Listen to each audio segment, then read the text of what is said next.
At the end of the day, it's not about what you have or even what you've accomplished. It's about what you've done with those accomplishments. It's about who you've lifted up, who you've made better. It's about what you've given back. Denzel Washington. Welcome to Inspire Vision. Our sole purpose is to elevate the lives of others and to inspire you to do the same. Karol, welcome to the show. Thank you so much, Doug. Really a pleasure to be here. Hey, it's great to have you on this show. What I'd love for you to do, and I find that the journey, the story, the background is always so interesting for the people that are listening. What is your story? What is your background? How on earth did you get to this point that you're doing what you're doing? And also, who are you and your background? Sure. I always say it's a circuitous route. It has lots of twists and turns to it, which I think most people's lives do.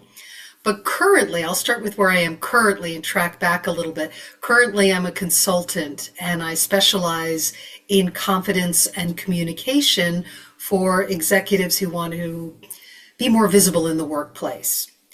How I got there was an interesting tale. So I was the daughter of a military man, and I moved around quite a bit when I was growing up.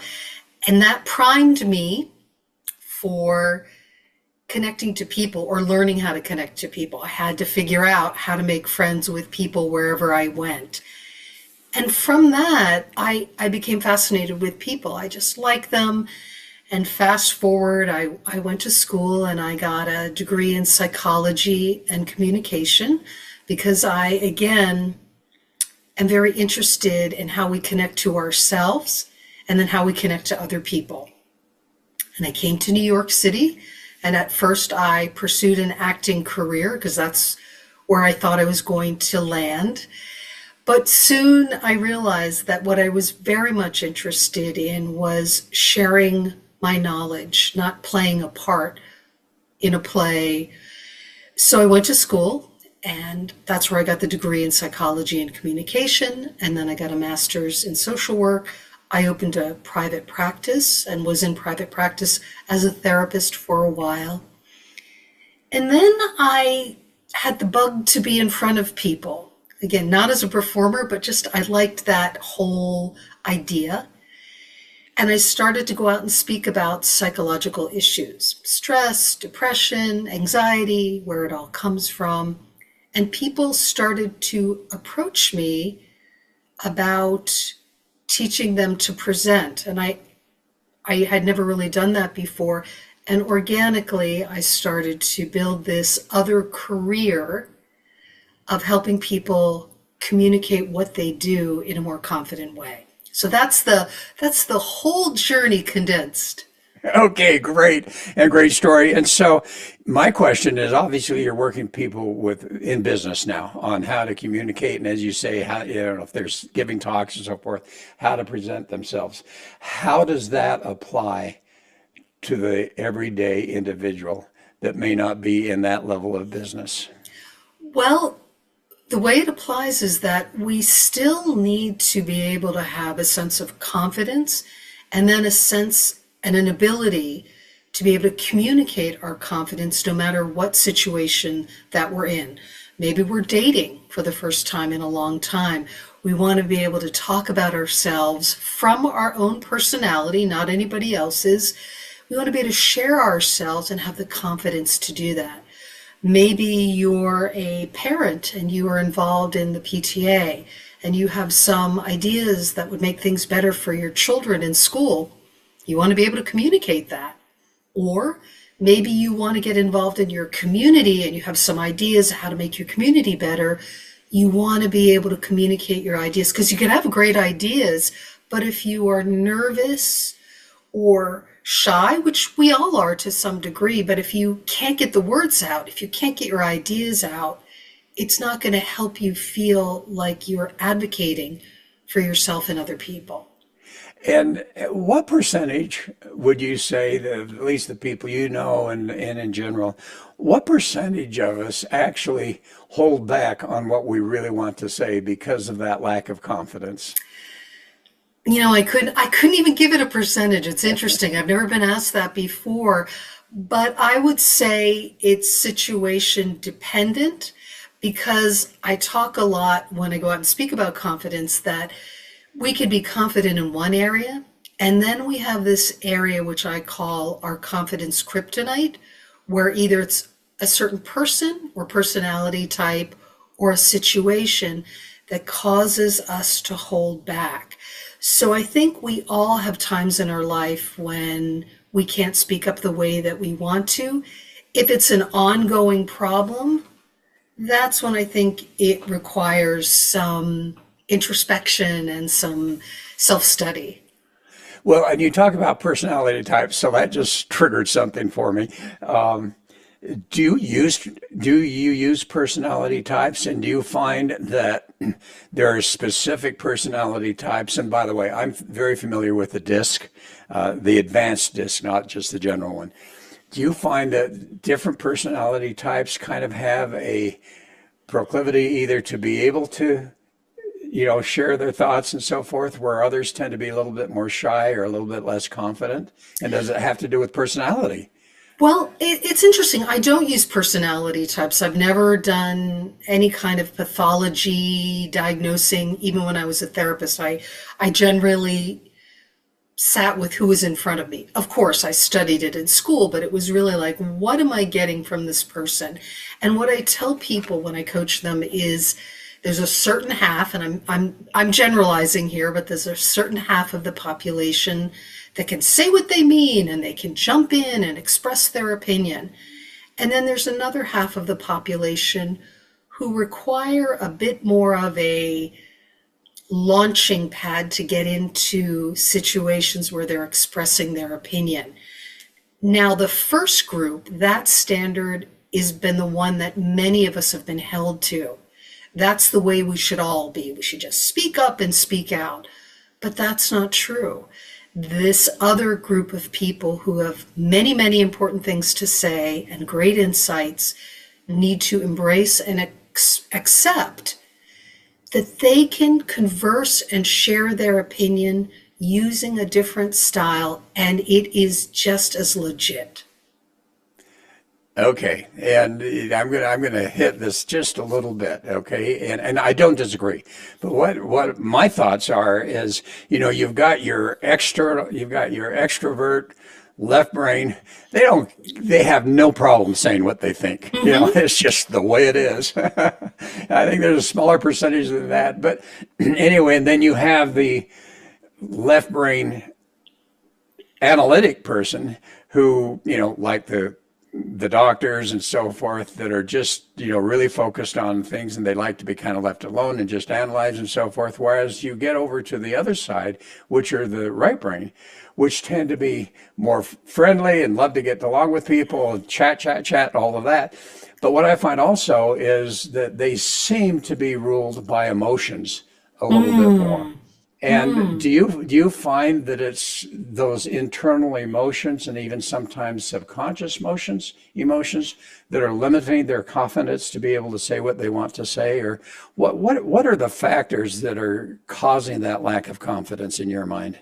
So the ones, if you're saying specifically people who are very emotionally impulsive, that quote unquote impulsive, Yeah. who either get overwhelmed emotionally when they have to share something, or they are reactive in a very emotional way.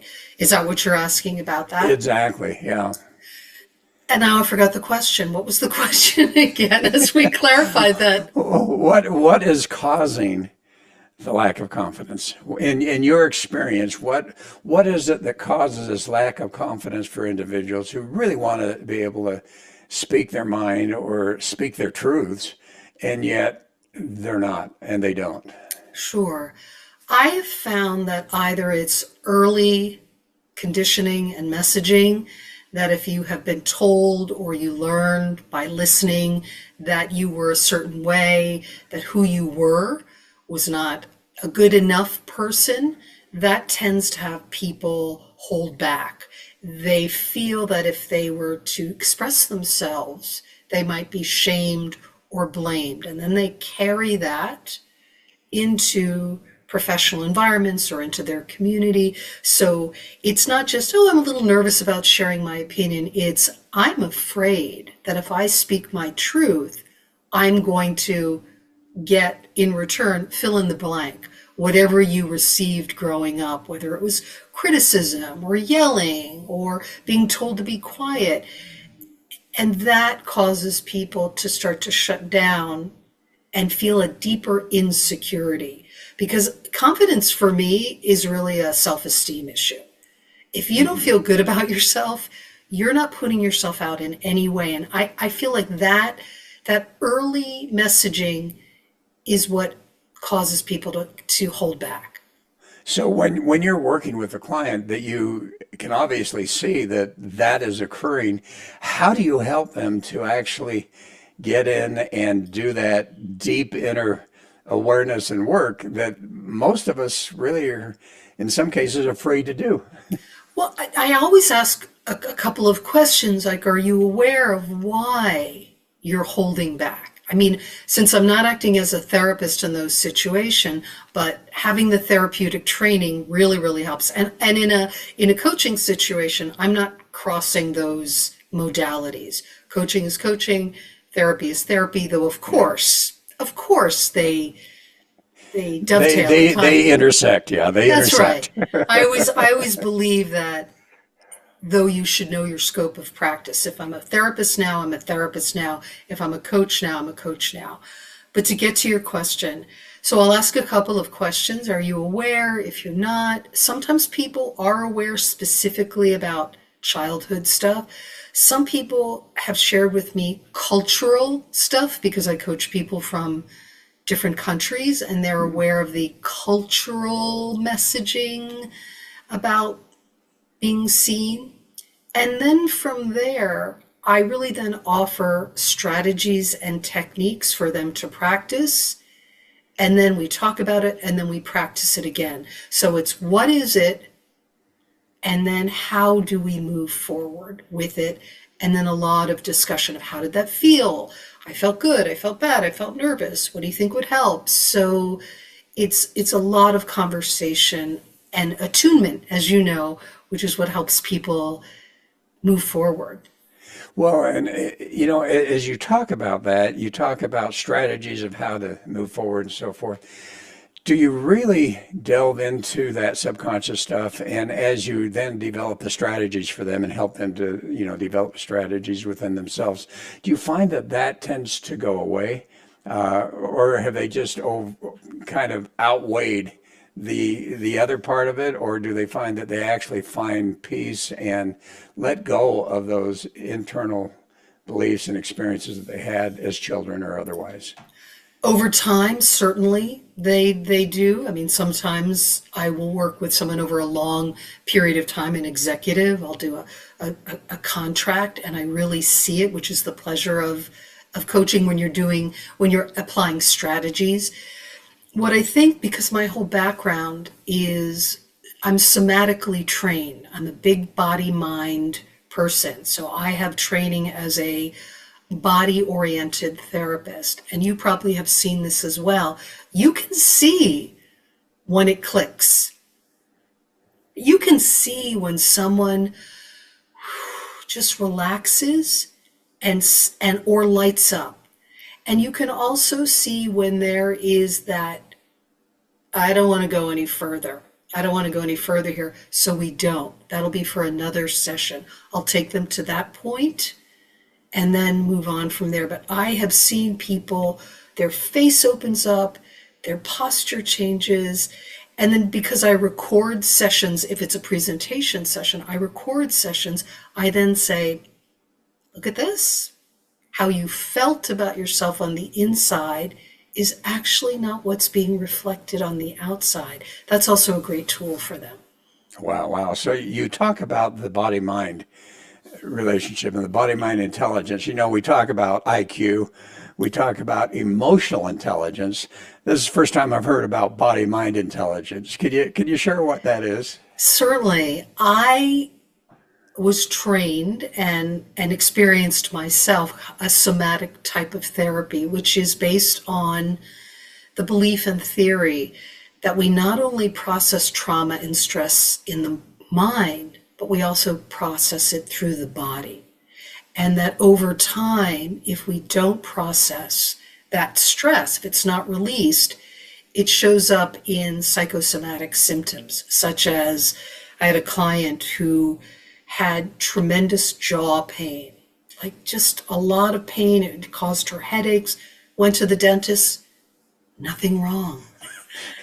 Nothing wrong. Laugh, but keep telling the story. I'll come in afterwards. Nothing wrong. What it was the clenching of the teeth and the holding back of anger or sadness. And as we started to explore that area and the emotional release happened, and it took time, the headaches and the jaw tension went away.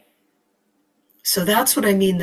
So on one level, it's the body's an emotional processing machine, so to speak, but also that brain-gut connection is a very strong connection, which is why sometimes we feel like, I don't think that's a good situation, whereas to the brain on paper, it looks perfectly fine. If we can learn to get those two in alignment, brain and gut, great resource. Well, and I laugh because I am a retired dentist. I guess you didn't know that. Oh, I didn't know that. And I used to treat people with that jaw pain. And for me, when they would come in, and of course, if you're not familiar with generally lately, it's like, well, doctor, I have TMJ. I really have pain. And I'm looking at him going, no, you have two. You have one on the left and you have one on the right. So now tell me, what are your symptoms? And of course, I wish I had talked to you way back when, because I had never thought at that time about the emotional aspect of that. I looked strictly at the neuromuscular and skeletal aspect of that, which again, we were able to help and resolve, but we had to go into literally the deep reason why. We had to go into the diagnosis of what's really causing this. Whereas a lot of dentists say, oh yeah, I have TMJ, you got to get operated. And it's like, So did you discover, would they say to you, I've been under a lot of stress, or I'm grinding my teeth, and you would explore why that was happening? What I found is they're driving, for many of them, the reason they're grinding their teeth is because the relationship between the muscles and the nerves and the jaw itself was not in balance. And as we got that in balance and then started to hit some of those muscular areas that were causing the headaches and so forth with either injections or whatever, it went away. But there were some that didn't. And like I say, it would have been wonderful to talk to you way back when, because then I could have said, all right, it's time for you to see a therapist and let's figure out what's going on here. Right. And I am one of those people. Sometimes it's physical and that's it. I'm not always like, oh, it has to have some psychological root to it. But if you've tried physical things and it's not going away, why not give it a try and see if there's something underneath that pain? I always think of the famous author Judith Herman, and she wrote a book called Trauma and Recovery. And one of the things, if I'm remembering correctly, in that book is that people who experience trauma often have stomach issues, not based on acid reflux, though of course over time, if you're stressed, your acid reflux is going to rise. But they were trying to treat it. They would go to doctors and try to treat the stomach physically, when in reality, there was this emotional component, and both can be addressed. Well, and that was my point. And it's so interesting that, you get on, the doctors will put you on medication because you have some kind of physical ailment. And as you probably know, and I've certainly experienced in all my interviews with people and some of the personal stuff that I've gone through, that emotions affect the health of individuals. Absolutely. And so often, all they do is they go in and start taking the meds, which causes all sorts of other side effects, rather than really looking at what the emotions are that perhaps are creating that. That's right. And sometimes because that emotional trauma is so strong, it tips the body into a physical state, which has to be addressed as well. But it's I think that the dual approach, if things aren't changing, is going to give people the most empowerment. Well, I agree. And I think what I've seen is a lot of times when people work on the emotions, the physical goes away. Yes. Yeah. And Absolutely. you talk about stress, and obviously medically, stress creates that higher level of cortisol, which causes all sorts of issues with Right. our bodies. So I know you talk about stress. What are the three key areas of stress? So there is first of all, stress can be good stress. And that's sometimes think stress is the bad word, but there can be good and bad stress. So good stress might be, oh, I'm buying a home for the first time, or we're having a child for the first time, or I'm going back to school, whatever it is. And then the bad stress can be, shows up as the isms: workaholism, alcoholism, substance abuse, gambling issues, that when stress gets to the level where there's a constant state of anxiety from different sources and you don't know how to manage it, you're going to find, I call it, it's a way to self-soothe. It doesn't serve you in the end, but you try to figure out a way to get through that stress by having a couple of drinks at night, or shopping, or going to a casino, or taking some kind of substance to do exactly what you said, to lower the cortisol, the stress response from the nervous system. So stress can come from work, it can come from relationships, it can come from a political environment, election season, it can come from what's happening with the environment. And it's really about learning how to get some detachment from those situations so you can function in your life. Well, and as you talk about stress, and of course, as I shared with you, I just got back from Thailand, and I spent 9 months over there, and Wow. it was fascinating to me because once I get there, I tend to be that analytical individual. That's why I knew what a dentist is, and well, not necessarily, but when I started really researching out, I just wanted to understand what is it, because I would go around the different areas, and here are these people that are dirt poor. I mean, if they're lucky, they may make $300 to $400 a month, maybe, and yet you don't see all the emotions and junk that's going on, but I do see outwardly the sense of peace and the calmness, and they seem to be at peace with themselves. And as I started to study that a little bit more, I recognized that in 95% of them are Buddhists, that Buddha talked about suffering, stress, that type of thing, and how we can achieve the point where we don't experience that anymore. That's, in my mind, exactly what you're doing when we talk about confidence, is how do you help someone to get to the point where that stress is not deleting their confidence and allowing them to really speak their truth, speak their minds when they would like to. Absolutely. And it's that, Buddhism, and I don't study Buddhism, but I know that it's all about getting that sense of detachment from suffering. That doesn't mean you don't care, it doesn't mean you won't contribute, but you are not being pulled underwater by the overall suffering and pain in the world. And so when I work with people, I have them, whether it's in a coaching session or in a group session, to say, it's that classic, what's the worst case scenario? What would happen if you forgot where you were in your presentation, or you started to speak up in a meeting and you lost your way? Because that's the big fear, like, oh my gosh, I've got to be perfect or say it wonderfully. And when you dismantle the irrational fear that's probably based on an old experience, when you really dismantle it, poke holes in it, and people go, oh, I guess I wouldn't be yelled at or berated the way I was as a child. Because I'll say to them, if someone were to do that to you, you'd had a lot more options than you did as a child. You'd be able to get up, you'd be able to walk out, you'd be able to go, what's going on here?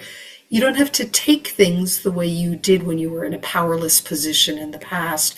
And people just need to be reminded that they have a sense of autonomy, that they have a sense of empowerment, and that the world, it's going to sound funny, is not against them in the way they might think the world is, to varying degrees. So it has a lot to do with their perception of the world. Absolutely. It's perception. That's that self-esteem route to confidence. If you don't have a good sense of that you are valuable and that you're a good person, and that's giving your power away to other people. And then they have all the power to dictate how your day is going, your career is going, and your relationship is going. Well, and we're talking about that internal confidence crusher, but I know that there are external confidence crushers, and I'd love for you to talk about that, and then maybe we'll chat about how do you overcome that too, and how do you deal with that? Sure. Confidence crushers are the people who say and do things when you are at your happiest. So, for example, let's say you, in the workplace, we'll use that one as the first one. You come into your regular group of friends that you hang out with, and you say, I've just gotten promoted. People who are on your side will be like, fantastic. A confidence crusher will say, oh, look at you. Guess you're going to leave me behind when you rise the corporate ladder, in a very sarcastic, teasing way. And then if you respond to it, oh, no, that's not true. Oh, I was only kidding. How many times have we heard that? Right. Not a good thing. Again, we have to look at, why would someone in your happiest moment want to pierce that with teasing? Which is that kind of teasing is different than the kind of teasing you have with your friends who love you or your family who love you. I'm not putting down teasing, but that kind of response is someone who's a confidence crusher. Or you go to share with a friend that you're starting a new business. I'm starting a new business. I've decided to quit my job. I've saved up money. And they go, wow, in this environment, I wouldn't do that. I mean, your chances of success are pretty bad. The immediate negative response is coming from a confidence crusher. Usually that response is from someone who's jealous and thwarted in their own ambition. So it's interesting to, again, think, why would my friend respond out of the gate with that negativity? Again, it's different than someone saying to you, hey, Doug, great idea. Sounds like terrific. Can I ask you a couple of questions? Or I want to explore that with you or challenge you. That's a very different response. When someone shares good news with us, unless they've told us that, they found a bag of money outside of a bank, I don't know, we should usually respond with happiness.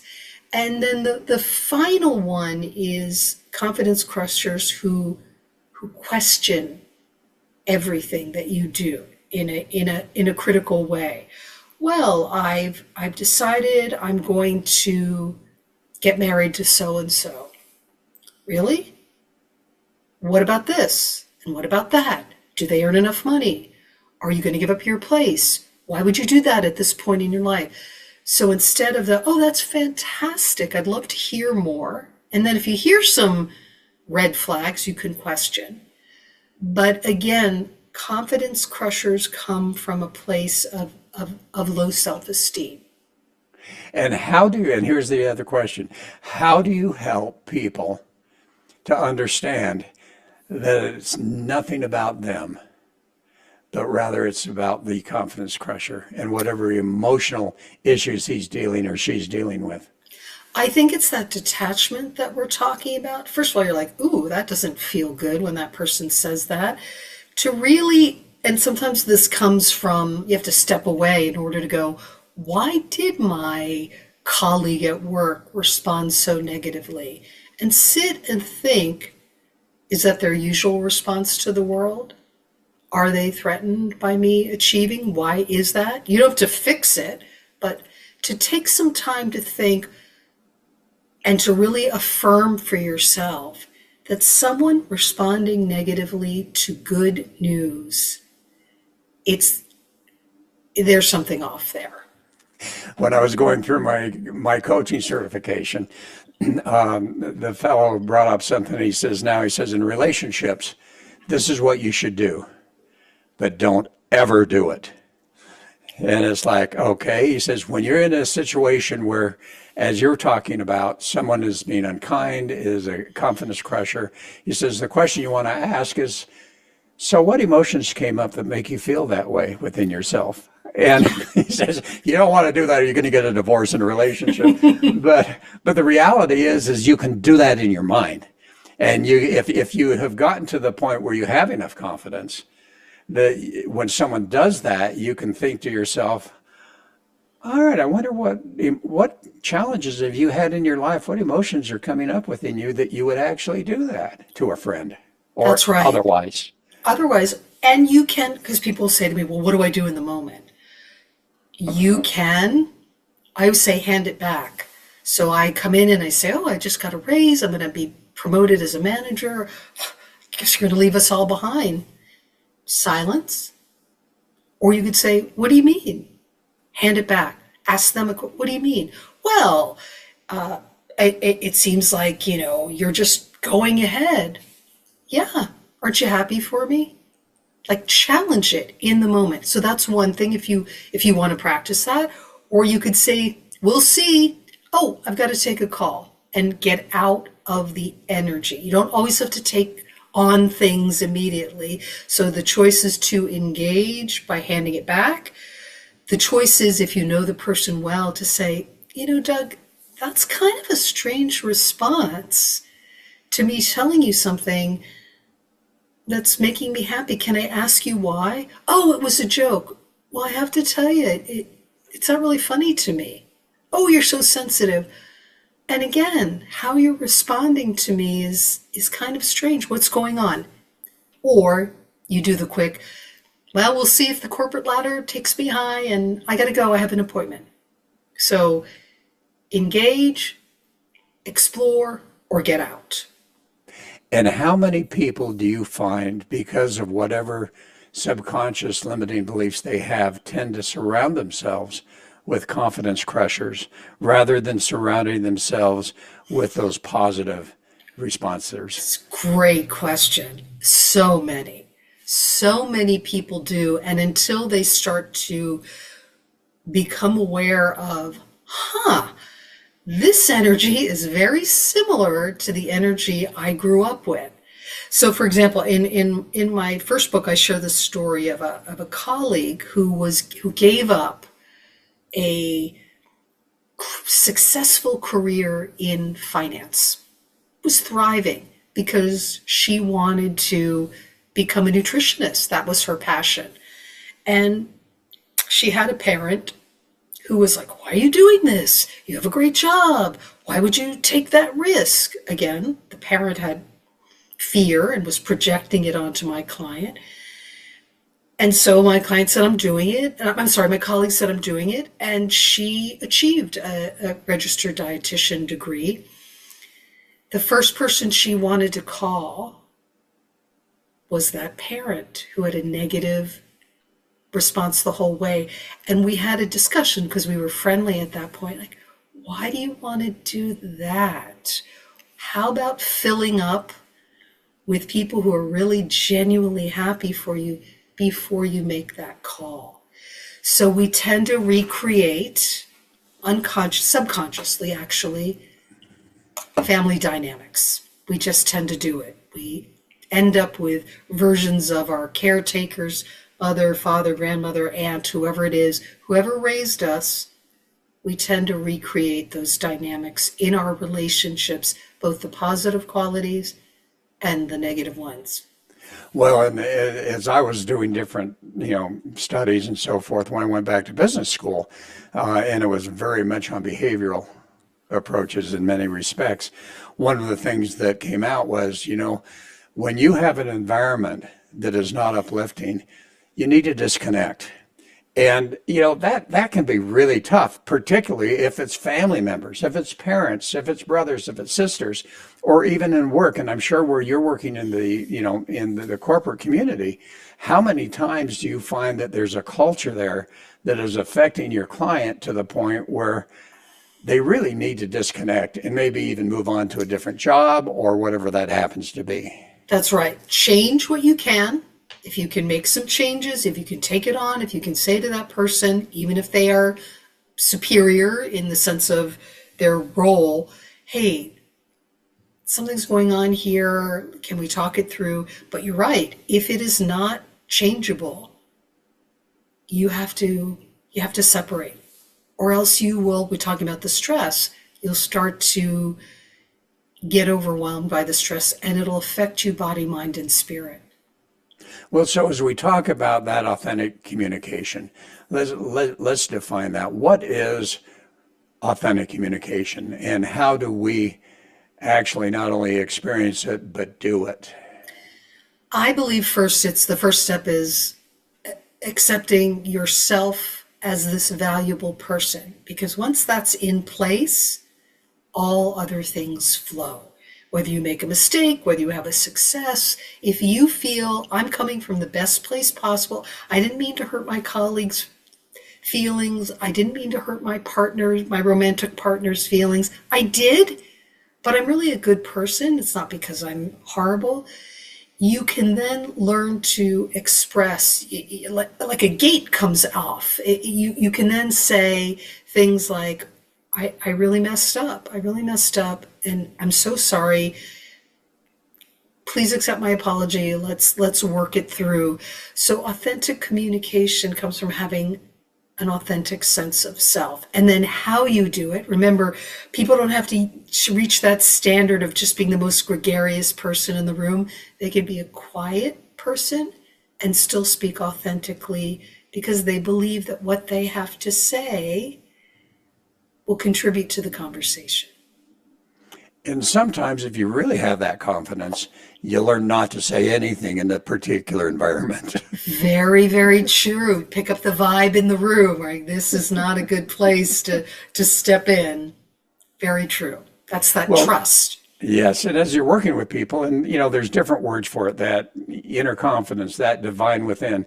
How do you help people that have gone through all of that trauma and literally have that belief system that I'm not good enough, I'm really no good, blah, blah, blah? How do you help them to understand that the goodness literally is there innately within them, and that they can go from that perspective rather than anything else? One of the simplest, yet it is the hardest exercise that I give to people, simple in what I ask them to do, but hard for them to do, is an acknowledgement exercise. And I will say to them, for the next week or 2 weeks, I want you to track every compliment that comes your way, from the large ones to the small ones. So that could be, a large one could be, wow, you really gave a great presentation. It's very effective. A small one could be, thanks, Mom, great spaghetti, whatever it is. Or someone saying to you, you look great in that blouse, or nice tie. Whatever it is, track it.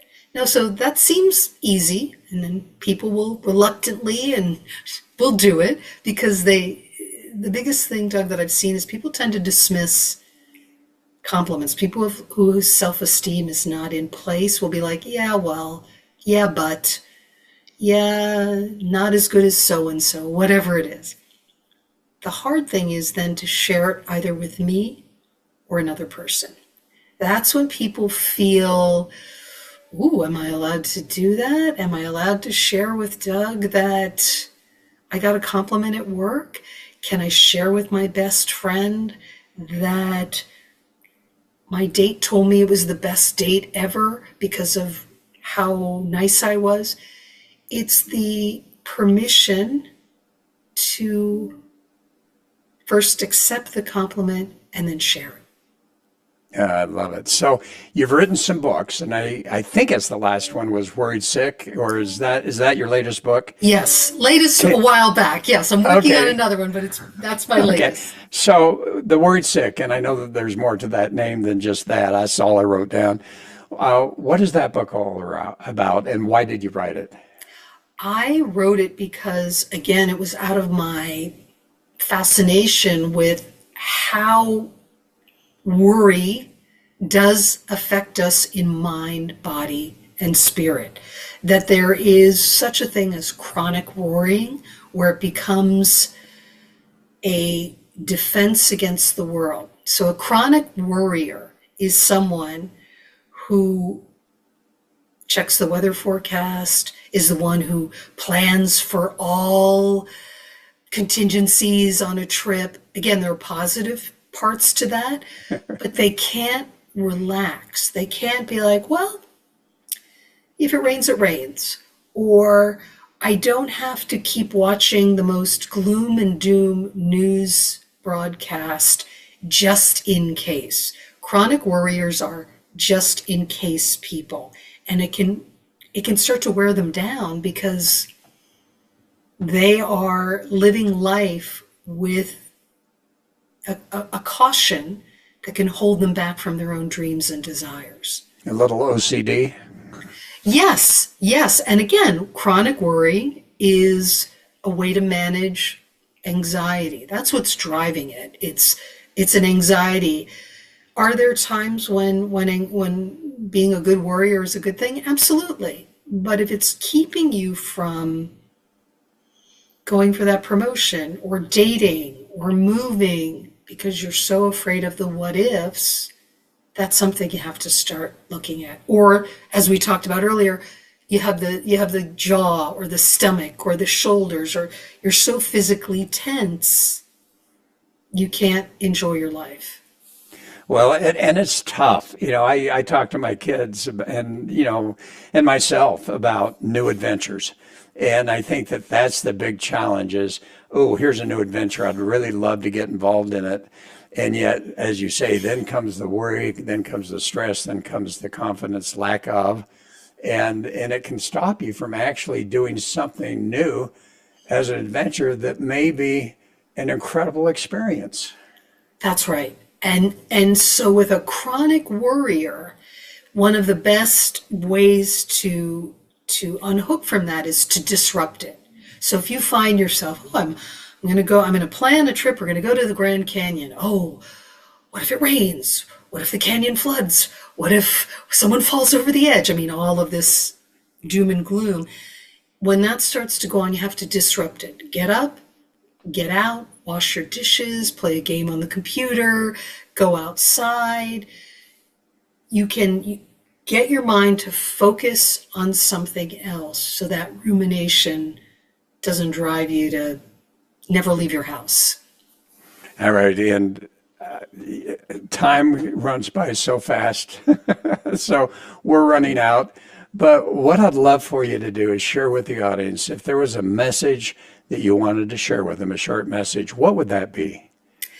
It really has to do with that confidence is something that can be relearned. We usually start out with it, but it can be relearned. And one of the ways that you can learn it again is to focus on yourself and to start doing things like acknowledging the compliments that you get during the week, maybe even working with someone who can help you and remind you that you're a good person.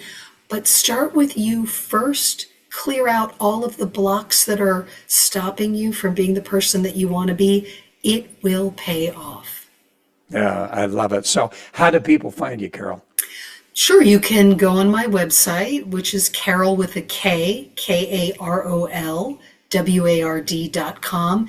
And on my website, I actually have a tab for some free resources that people can download. One is a goal setting download, one is a stress reduction audio download set to original music, and one is a quick presentation tips checklist. Just you can access those there. And do you work with clients outside of the organizational community, with individuals? I do. I primarily work with people who are trying to expand their small business, and I help them figure out what's in the way from them becoming more visible. So it's a very strategic approach to what's in the way, and then here's the actions that you can take to become the thought leader that you want to be. I love it. Well, Karol, thanks so much. This has been a great discussion. Great talking with you. I love it. And folks, thanks for listening. Hope you've enjoyed it and look forward to having you join us again soon. This is Dr. Doug saying namaste.